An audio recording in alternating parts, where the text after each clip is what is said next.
हरकात की मश्क है, इसमें उन्होंने बतौर ख़ास मद के बारे में बताया है कि मद को पढ़ने का तरीक़ा क्या है।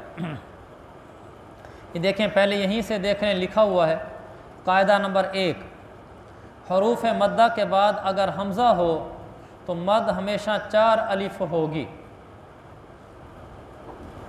अगर हमज़ा इसी कलमा में है तो मद मुत्तसिल और मद वाजिब है, जैसे जा।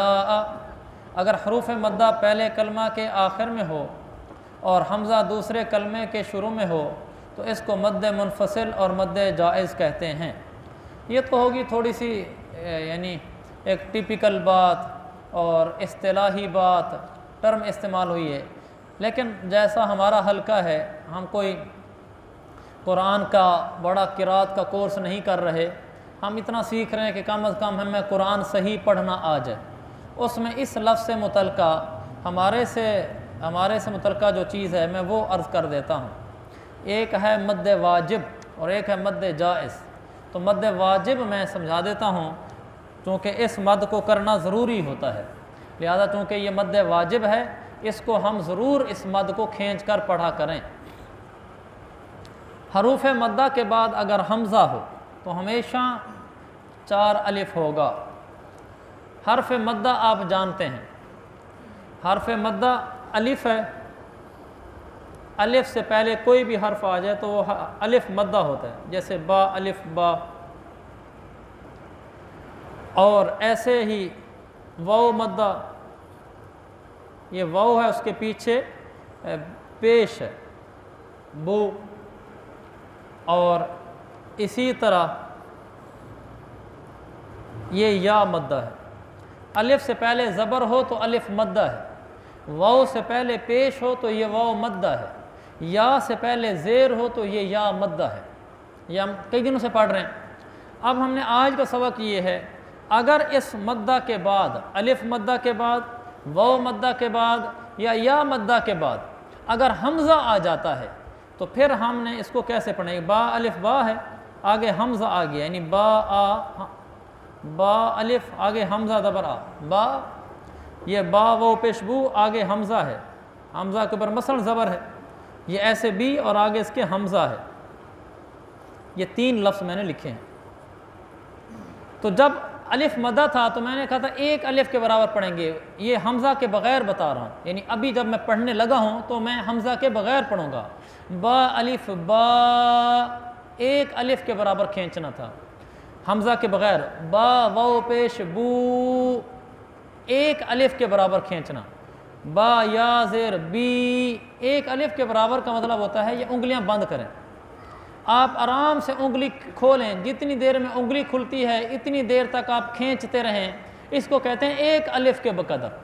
जैसे मसलन ये हमज़े के बग़ैर मैं 1 अलिफ के बकदर इन तीनों को पढ़ रहा हूँ, ये उंगली एक दफ़ा खुलेगी, बा, अब फिर बू, बी। जितनी देर में एक उंगली खुलती है इतनी देर तक हमने खींचना होता है। ये तब है जब आगे हमज़ा ना हो। आज का हमारा सबक ये है कि अलिफ मदा के बाद हमज़ा है, वाव मदा के बाद हमज़ा है, या मदा के बाद हमज़ा है।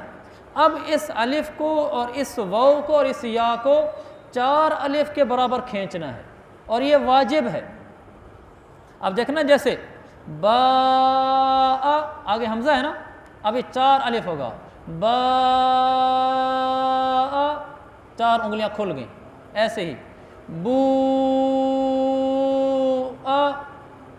ऐसे ही बी ये 4 उंगलियां बंद हैं, बी 4 उंगलियां बंद कर लेनी है, आराम से एक एक उंगली खुलती चली जाए, इतनी देर तक आदमी उसको खींचता रहे, इसको कहते हैं मद्द वाजिब। ये हमने ज़रूर करना है। अगरचे 4 उंगली के बकदर सही अंदाज़ा उसको कोई इस तरह तो नहीं हो सकता कि आदमी उंगलियां खोले। ये शुरू में मशक कराते हैं, जब आदमी की मशक हो जाती है फिर उसको पढ़ने के दौरान खुद रवां हो जाता है। लेकिन कम अज़ कम इतना हमें याद रहे कि अलिफ मदा के बाद हमज़ा हो, वाव मदा के बाद हमज़ा हो, या मदा के बाद हमज़ा हो, तो ऐसी सूरत में हम उनको 4 अलिफ के बकदर खींचेंगे। जैसे वजी अयोम इदिन बि जहन्नम, ये कुरान में आता है। ये देखें, वजी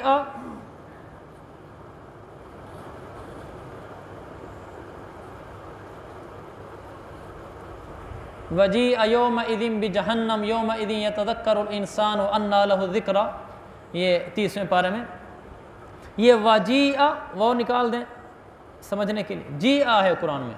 या मद्दा है ना, क्योंकि या के पीछे ज़ेर है। जब भी या के पीछे ज़ेर होगी वो या मद्दा होगी। मद्दा को ना थोड़ा खींच कर पढ़ेंगे। लेकिन अगर या मद्दा के बाद हमज़ा आ जाए तो उसको फिर 4 अलिफ के बकदर खींचना है। लिहाजा यूँ पढ़ेंगे वजी यौमइदिन, अब ये लंबा हो गया। वजी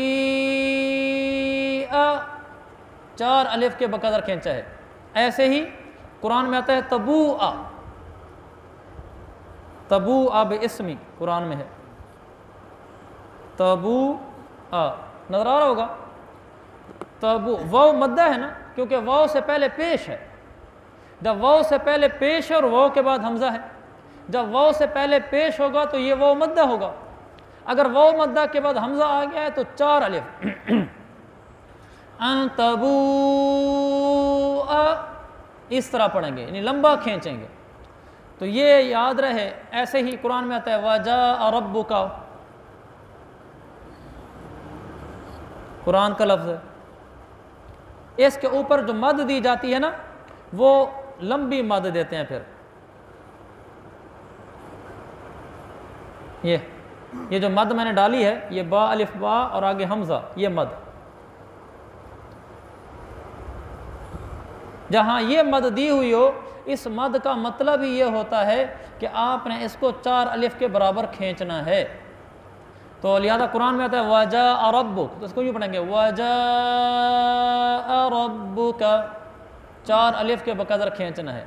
तो हमारा आज का दर्स ये है कि जब अलिफ मद्दा या वाव मद्दा या मद्दा के बाद हमज़ा आ जाए तो उसको हमने 4 अलिफ के बकदर खींच कर पढ़ना है।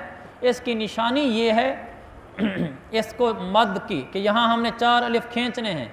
कुरान में हर उस जगह पर जहाँ पर 4 अलिफ के बकदर हमने खींचना होता है, ऊपर ख़ास मद की निशानी होती है, जो मद यूँ होती है। यूँ आकर यहाँ नुकड़ देंगे इससे पर, ये नुकड़, इस नुकड़ वाली मद को मद मुत्तसिल कहते हैं, मद वाजिब कहते हैं। जैसे देखो जो सफ़ा हमारे सामने खुला हुआ है, 15 नंबर सफ़ा नूरानी कहते का, इसका सबसे आखिरी लफ्ज़ आखिरी खाने में शाअ, अलिफ के ऊपर है ना मद, ये मद देखो आगे नुकड़ वाली है ना, इसका मतलब ये कि आपने इसको 4 अलिफ खींचना है। एक दूसरी मद होती है बगैर नुकड़ वाली, ये जैसे अलिफ मद हम लिखते हैं, अलिफ मद ये और है, ये हमारी उर्दू वाली, ये यहाँ आकर इसको नुकड़ दी उन्होंने। नुकड़ देने का मतलब ये कि ये लंबा है, आपने 4 अलिफ के बकदर खींचना है। तो कुरान में जिस लफ्ज़ के ऊपर भी ये मद नुकड़ वाली आ जाएगी, उसको हमने 4 अलिफ खींचना है। इसकी 2-3 मिसालें देख लें। इसी सफ़े पर सफ़ा नंबर 15 जो हमने खोला हुआ है, 3 खाने हैं ना, दूसरी लाइन में जा, देखें ऊपर ये नुकड़ वाली मद दी हुई है, लंबी मद। आगे जी, इसी का अगला लफ्ज़ जी आ, और तीसरे खाने में लाइन में आखिरी अर्थ शा, ऊपर देखें लंबी मद है। अगले सफ़े पर आ जाएं तो आप ऐसे देखते जाएं, जहाँ भी ये मद 4 अलिफ के बराबर खींचनी होगी तो वह नुकड़ वाली मद लिखेंगे।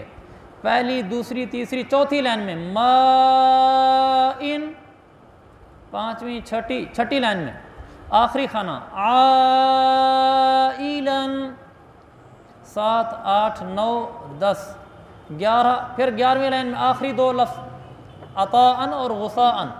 ये बता रहे हैं कि हमने इसको 4 अलिफ पर रखा, अताअन गुसाअन,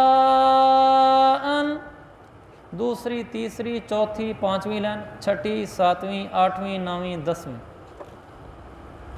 11वीं, आगे कोई नहीं है। ये जहाँ जहाँ मैंने आपको करके दिखलाया है, जहाँ जहाँ भी इस तरह की मद आएगी वहाँ वहाँ पर हमने उस लफ्ज़ को खींच कर पढ़ना है। तो अल्लाह ताला हमें कुरान और हदीस की बरक़ात भी नसीब फरमाए और जैसे पढ़ने का हक़ है वैसे पढ़ने की तौफ़ीक़ भी अता फरमाए।